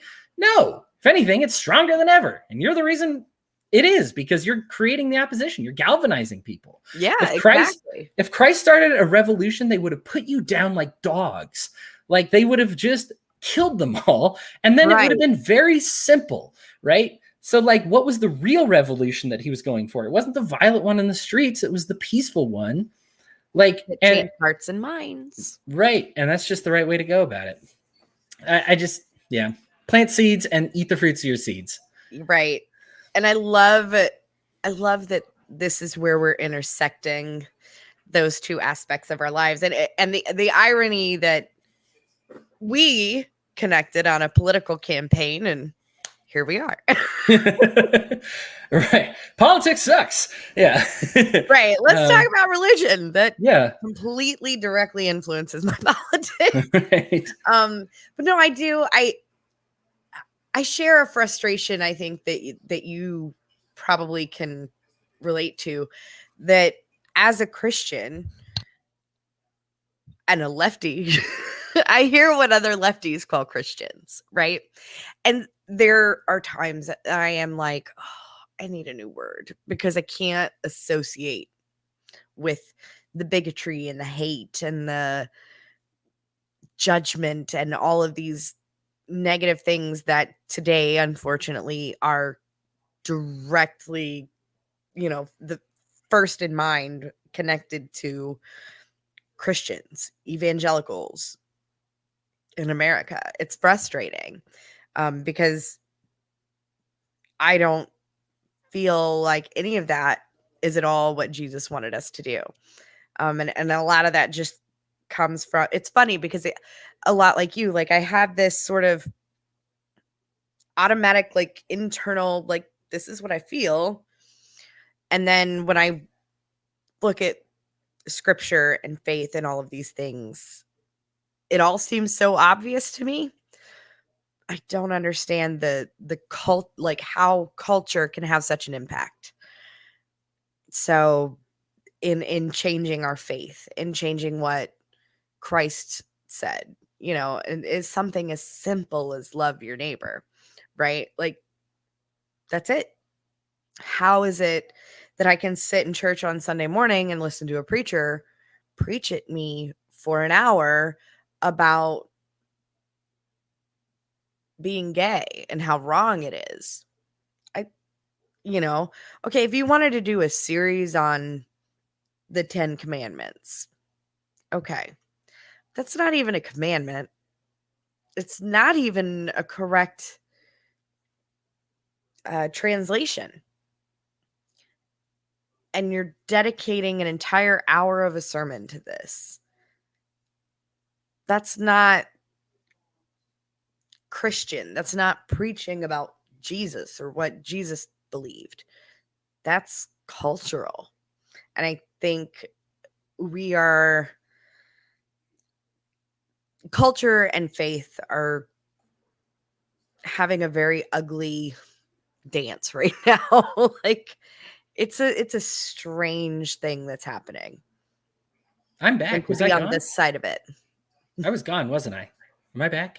You're back. I'm back. Thank you for carrying for me there. Sorry about that. I got just you. off the plan. No, you know what? You carried for me earlier, so I appreciate it. And I have to say, I did see the comment that you popped up from Ron about how like neither of us have had to take a break yet. And I'm like, haha, I was very sneaky about it. Gotcha. Well, you know what? Props to StreamYard then for keeping this alive, even though I dropped off. That's a crazy like feature. I saw you go, so I was like, I got this. Oh, appreciate that. I assumed we were doomed. Thank goodness.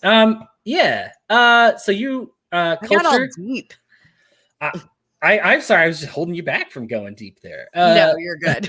We left on the kind of the subject of like, and I think so much of libertarianism is in that individualism, in that individual empowerment, to the empowerment to make your own good decisions. Yeah. And we talk about these boundaries, but really all boundaries, and we talk about this a lot as libertarians too, instead of being some government entity decide, they should all be personal. Every single one of them. It's so important to have personal boundaries. And the more we focus on those and build those up, because I'm not talking about a lawless world. I think a lot of times the conservative leaning person just gets concerned that this is the death of goodness, right? Like, like the next step is going to be the bad one. Like, sure, you're allowed to be voluntarily gay. And that's fine. That doesn't hurt me. But then you're going to be gay with me, or you're going to be, you're going to force my church to recognize you, or you're going to force this to recognize this. You're going to force, and talking about all these forceful things, where in reality, if we just created these systems that said like, no, these are our individual communities. We empower our individuals that are parts of those communities, and they are free to associate with these communities.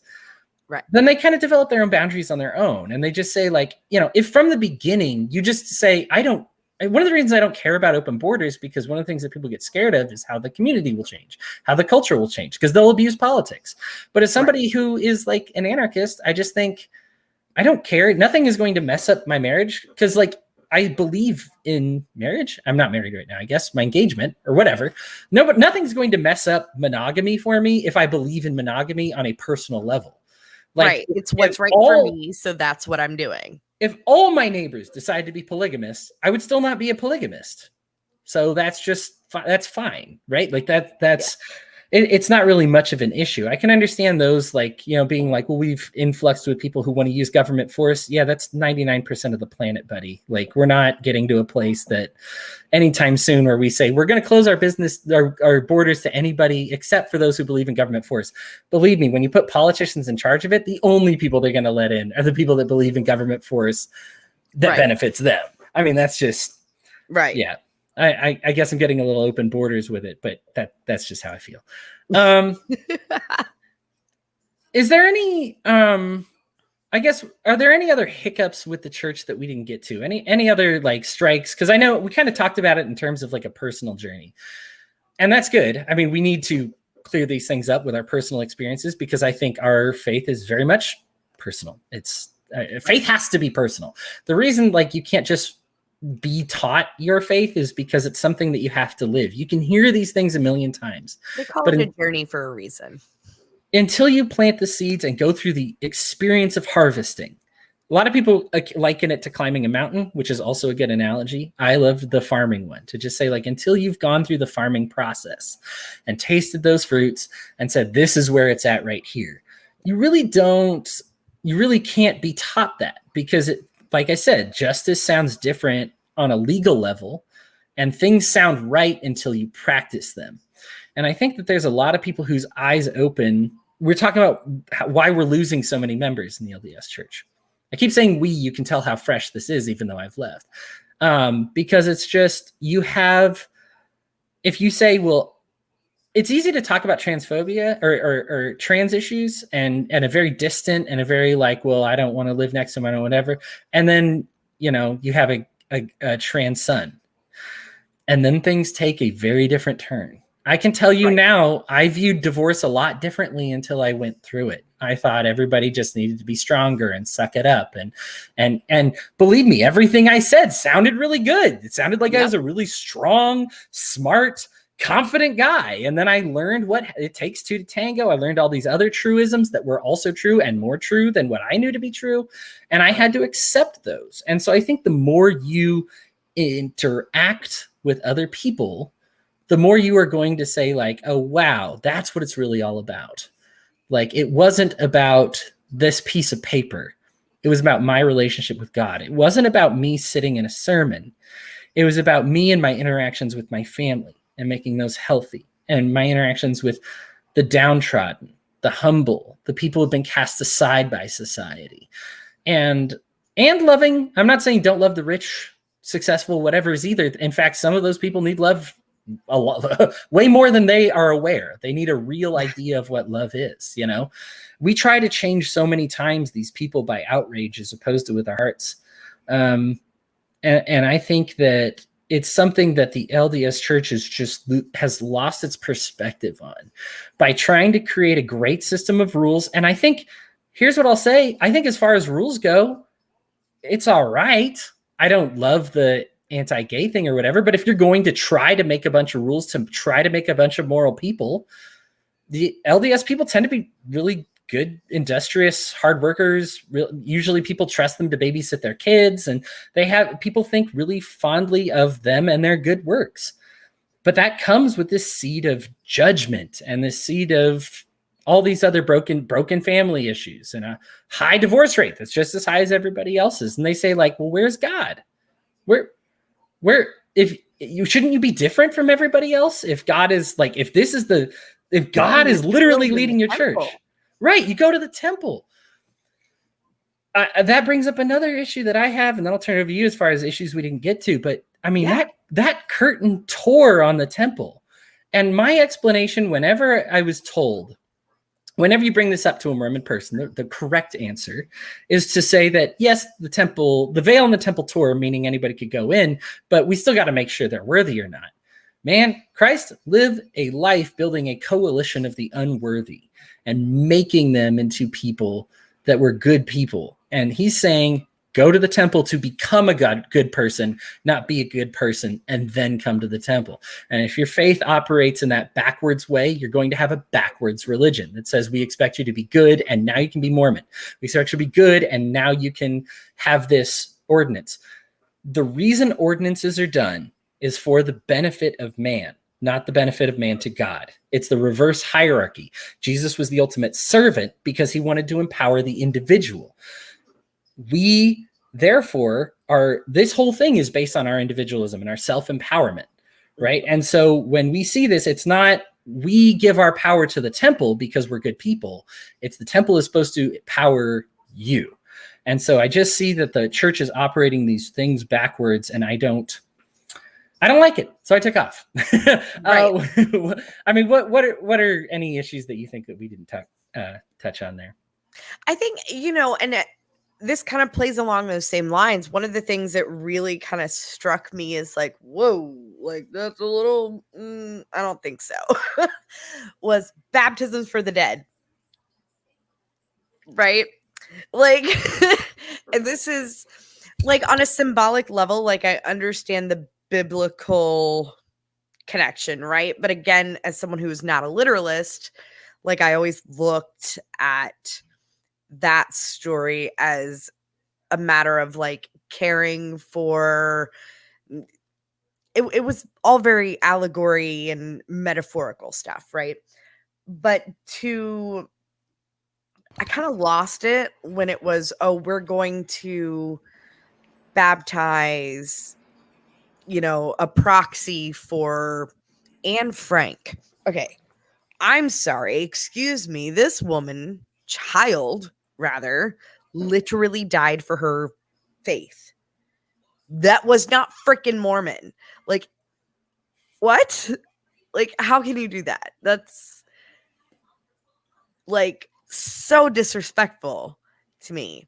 And especially like as a Christian, like I view the Jewish faith as like I'm very protective and loving and accepting of like you're my people, right? And I the same with like Muslim faith, like the Abrahamic faiths, right? I all kind of my take on it is we're probably all really like on the same page. It's the same God, it's the same everything. It's just the story told from different perspectives. Mm-hmm. And that's about it. Like besides traditions, like it's basically the same stuff. Right. Um and so when that happened, and then I kind of was questioning like what do you and the ones where it's like oh, my uncle died before he could be baptized, but he grew up Mormon, right? Like he just Mm-hmm. never got to actually be baptized. Like, okay, I get that, that's fine, it's a symbolic whatever. Will you start doing this for like celebrities and things like that? Like, are you just bulking your numbers with that? Like, I don't understand. Yeah.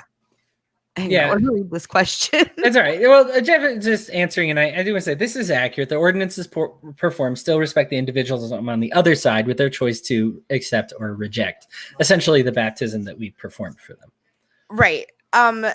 When you look way back in Mormon writings, like way back, and I don't think any of it's even like it, none of it's included in like the Pearl of Great Price or anything like that, but like other writings, actually some of it might be. That wasn't originally the intention, right? So like when it was first brought up to do baptisms of the dead, right? It was, correct me if I'm wrong, for a Native American tribe that they literally murdered. So like the church has a knack for rewriting things, pivoting a meaning, making a rule go away. Like they do that a lot. So I don't know. I'm skeptical. Yeah, it's one of those that I think, again, this comes down to the idea that the church is the highest of hierarchies as opposed to the church being a service, right? Because the idea is you need the church, so everybody needs the church. So I need to do a baptism, so because you need the church, because this is important. This baptism is important. If you don't have this baptism, you're not getting there. We have like evidence of like God saying there's 5 different people in the scriptures alone that are going to heaven that weren't baptized. We just functionally know they weren't. And God's like, yeah, you're going to paradise. You're going to heaven. You're going to, and so like we make this rule because we're like, oh, well, it must associate with the church somehow. And then we kind of do a retrograde rule that's like, oh, because we did the baptism for them later, that's why they were able to go into the church now. Why are we convoluting this? Christ was literally present, dying on the cross next to the criminal when he said the guy was going to heaven. And don't you think that would have been a great opportunity to talk about like, oh, so let me tell you about baptisms for the dead. You're going to be approached by somebody. You're going to get offered up a baptism and you should accept it. No, he just told them they were going. And like, it's so important to focus on these things because Oh no. I think we may be losing Hodey's Wi-Fi again. I don't know if anybody else is seeing or hearing him. or if I'm just talking over him. So I apologize. However, that said, to kind of touch on what he was saying.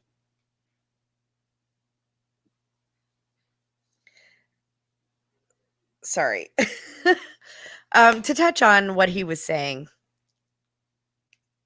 you know, the baptism for the dead, while I think at some point started off as sort of symbolic gesture of caring for someone, you know, has, like many other things within the Mormon church, become a doctrine that it's almost as if you have to earn so many points to get to heaven.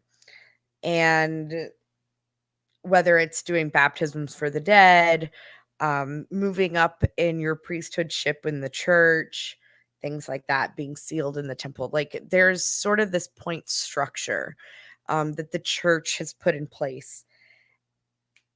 So it becomes less about faith and what we're being taught and more about, you know, earning points and keeping score.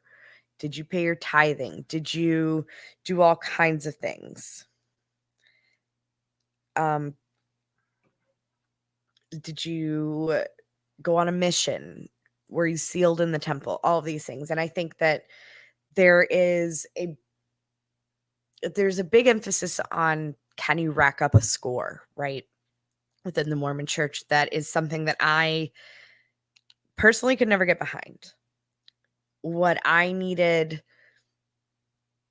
to find was something more along the lines of, I'm human and that's okay.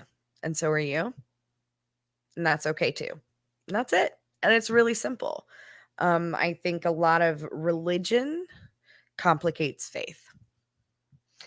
It looks like Hodey maybe has lost his internet. So I guess I get to close out the show tonight. Isn't this interesting? So we will be back later this week with more political chat and discussion. I believe it'll be me and Hodey and Sam, somebody, I'm not sure. Oh, hey, you're back. I was about to wrap it up. Great call. Hi, Christy. Thanks for joining us. Sorry about that. Well, my internet is long for this world, so let's just we only have a couple minutes here. So, am I good again? I'm still here. Maybe. Okay. You're here. You're here. I can hear you. It's a little choppy. Okay. I'm just gonna say thank you all for tuning in. I appreciate it. Whatever your faith is, I respect it. Yes. And I understand that you may feel differently. I know we've had a lot of LDS folks, even LDS folks that are listening to and participating in this. And I respect why. I understand why. I'm not saying your conclusions need to be the same that I draw, because then I'd be no different than the people that I'm complaining about that say, exactly, you have to draw these conclusions. Do draw your own conclusions. I just think sow your seeds, taste the fruits. If the fruit's not what you want, this is God's own test for himself, right? Because we don't have a video camera set up at the beginning of the world where I see a guy create the universe. That's not the way God says, here's how you prove I exist. The way you prove God exists is just by saying, you know what? Here's the system that I have given to you. If what I'm saying is wrong, test it out. And if it's bad fruit, then it's wrong and throw it out. And I'd say take him up on that offer. Like, I think it's a very practical way of measuring God's wisdom. And I just think for me, I have eaten ill fruits when I have tried to defend homophobia, and I've been libertarian for a long time, right? Like I've been way ahead of the LDS church in some of these regards. But even when I try to stand up for the church doing these things, I don't like it. It doesn't feel good. The fruits aren't good. People feel oppressed by me associating with them. And so I just say, I can't do it anymore. And I'm going to take a break. And Lou, let's hear that's it.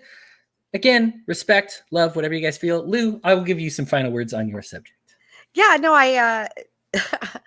I think you really covered that very well. I think that was one of the things that, like, I always had something gnawing at the back of my head, right? You know, whether this isn't quite right, this doesn't add up, this doesn't feel good. And it really did. I think, you know, obviously there were a number of things that were sort of the last straw. um, but ultimately, looking back at it, that's exactly it. The fruits were sour and not good. So I chose a different path, one that is love. Simply, that's it. Just love. Not a bad idea. When God says God is love, I say worship that fully. And I just think that anything less than that is worshiping a God that isn't love. And that's kind of idolatry. And I know how God feels about that. Ooh, he doesn't love it. not his favorite. Anyhow, Lou, thank you so much. I appreciate you filling in for those internet dead moments. Yeah, I Audience, tried. I was like, oh, what's happening? you did great. You are brilliant and smart, and I appreciate you doing this with me. You're going to hear back from us here in a couple of days where we could discuss all the Libertarian Party drama. But I was so happy to do this instead do today. something a little different for a change, Right?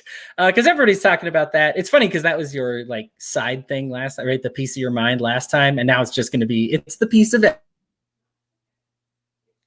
It is the piece of everything, and there it goes, Hodey. You guys have a fantastic evening. It looks like we lost him again. We will be back, like he said, later this week.